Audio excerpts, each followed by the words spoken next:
Sir bio classes. आज आपको pyramid of energy बताऊंगा और आपको जो है दो पिरामिड बता चुका, एक नंबर बता चुका है, एक पिरामिड ऑफ नंबर है और पिरामिड ऑफ बायोमास। अब देखिए पिरामिड ऑफ एनर्जी में क्या है, it indicates that the total energy at each trophic level of the food chain. यह बताता है कि प्रत्येक ट्रॉपिक लेवल का जो टोटल एनर्जी होता है फूड चेन में, इसको ये बताता है।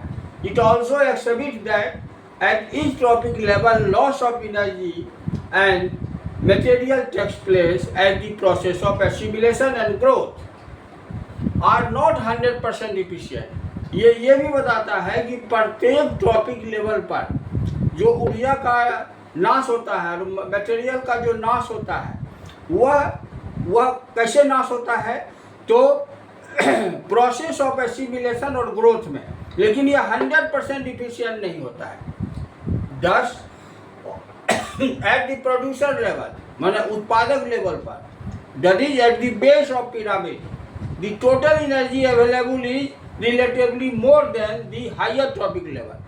मतलब ऊपर वाले से नीचे वाला ज़्यादा होता है, because of the loss of energy. जैसे जैसे ऊपर जाएगा लॉस होगा from one trophic level to the other trophic level. अब देखिए इसका पिरामिड ऑफ एनर्जी।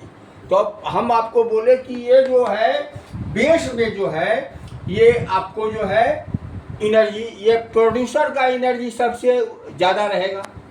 अब प्रोड्यूसर को जो है प्राइमरी कंज्यूमर जो है ये करेगा, प्राइमरी कंज्यूमर को सेकेंडरी कंज्यूमर करेगा और सेकेंडरी को टर्सरी करेगा।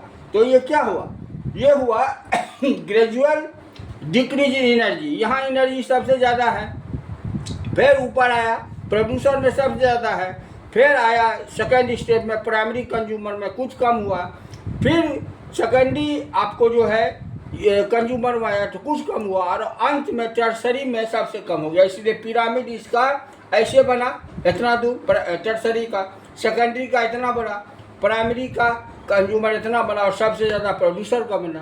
तो यही है आपको पिरामिड ऑफ एनर्जी। और इसके बाद तीनों आपको मैं बता दिया, pyramid of number, pyramid of biomass और पिरामिड ऑफ एनर्जी। तो ये पिरामिड का जो है ये चैप्टर ख़त्म हो गया। फिर नेक्स्ट जो है मैं आपको बताऊंगा। Thank you.